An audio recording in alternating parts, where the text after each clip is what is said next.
Good evening, I'm Joe Peterson, and this is Newswire TV. Our top story tonight: rising tensions in Israel as public outrage intensifies against Prime Minister Benjamin Netanyahu following the tragic deaths of hostages. In the wake of recent events, grief and anger are mounting across Israel. The nation is reeling after the deaths of several hostages, and many are directing their frustration and fury at Prime Minister Netanyahu. Critics argue that his government's handling of the crisis has been inadequate and even negligent, leading to these devastating losses. Protests have erupted in several cities, with citizens demanding accountability and transparency. Families of the victims, along with a growing number of political opponents, are voicing their discontent, calling for answers, and, in some cases, the resignation of Netanyahu. The Prime Minister, however, has defended his administration's actions, insisting that every effort was made to secure the hostages' safe release. But as the crisis deepens, so does the public's distrust, with many questioning the decisions made at the highest levels of government. The situation remains fluid, and the pressure on Netanyahu, who is intensifying by the day. What happens next could have profound implications, not only for his leadership, but for the entire region. Stay with us here on Newswire TV for continuing coverage on this developing story. We turn our attention to a significant development in the steel industry that's drawing national attention. Vice President Kamala Harris is reportedly gearing up to voice her opposition to the proposed sale of US steel to a Japanese firm. This announcement is expected to come during a high-profile joint appearance with President Joe Biden in Pennsylvania. The potential sale has sparked a heated debate, with many concerned about the implications for American workers and the broader economy. Harris, aligning with labor interests and the administration's Buy American stance, is expected to argue that the sale could threaten American jobs and national security. Her position reflects growing concerns within the administration about foreign ownership of key American industries. President Biden's presence at the event underscores the significance of this issue at the national level. Pennsylvania, with its deep ties to the steel industry, is a critical battleground, and the administration's stance on this matter could have far-reaching political and economic consequences. As the situation unfolds, the future of US steel and its workers hangs in the balance.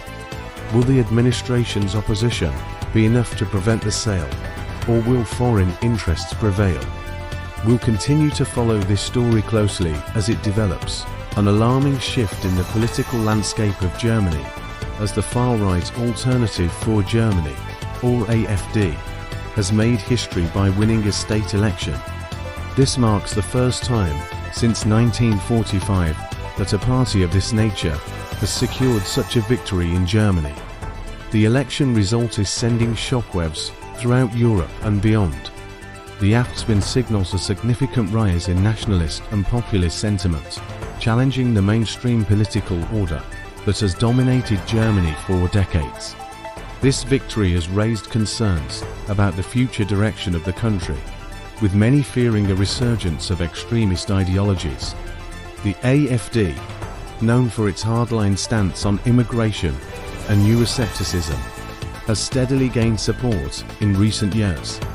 However, this state election win represents a major breakthrough for the party, giving it a new level of influence and power in German politics. Political leaders across Germany and Europe are reacting with a mix of shock and concern, as this development could have far-reaching implications for both domestic and international policy. The question now is how Germany's established political parties will respond to this challenge, and what this means for the future of democracy in the country. We will continue to monitor this developing story closely, an international incident that's making headlines around the world. The United States has seized an aircraft linked to Venezuelan President Nicolas Maduro in the Dominican Republic, escalating tensions between the two nations. The plane, which has reportedly been under US surveillance for some time, was seized as part of ongoing sanctions and efforts by the US to put pressure on Maduro's government. The Venezuelan leader, who has been at odds with the US for years, is facing increasing isolation on the global stage, and this latest move by the US is sure to heighten those tensions. US authorities claim the seizure is justified under international law, pointing to Maduro's alleged involvement in illicit activities and human rights violations. However, the Venezuelan government has strongly condemned the action, calling it an act of aggression and a violation of their sovereignty. We will keep you updated on this developing story. In a significant legal development, Brazil's highest court has upheld a ban on the social media platform X, previously known as Twitter, which is owned by billionaire Elon Musk. The ruling comes after the platform was accused of failing to comply with Brazilian laws concerning misinformation and hate speech. The court's decision reinforces earlier actions taken by Brazilian authorities to restrict access to the platform, citing concerns that it has been used to spread harmful content that threatens public order and safety. Elon Musk, who acquired the platform and rebranded it as X, has faced criticism globally for his approach to content moderation. In Brazil, these concerns have now translated into legal action, with the court's decision marking a significant moment in the ongoing battle between social media giants and national governments over the regulation of online content. The ban is expected to have widespread implications, not only for X's operations in Brazil, but also for the broader debate on free speech and the responsibility of social media companies to adhere to national laws. As the situation continues to evolve, all eyes are on how Musk and his team will respond to this legal setback and what this could mean for the platform's future in one of South America's largest markets. We will keep you updated on this story as more information becomes available. Now on to Pavel Durov, the founder of Telegram, who is increasingly being seen as a victim of his own independence. Durov, known for his staunch commitment to privacy and freedom of expression, has built Telegram into one of the world's most popular messaging platforms.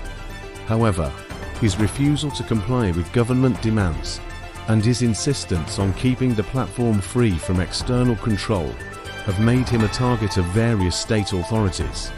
In recent years, Telegram has faced bans, restrictions, and heavy scrutiny in multiple countries, with governments often citing concerns over the platform's use by extremists and criminals. Yet, Durov's unwavering stance on protecting user data and resisting censorship has only intensified these pressures. Observers say that Durov's independence, once seen as his greatest strength, has now become a double-edged sword. While it has won him admiration from users who value privacy, it has also placed him in the crosshairs of powerful governments who see Telegram's autonomy as a threat to their control over information. As Durov continues to navigate these challenges, the question remains, can Telegram maintain its independence in an increasingly regulated digital world? Or will the pressures finally force Durov to compromise? We'll continue to follow this story as it develops. For now, that's the latest from Newswire TV. I'm Joe Peterson, and you have been watching Newswire TV.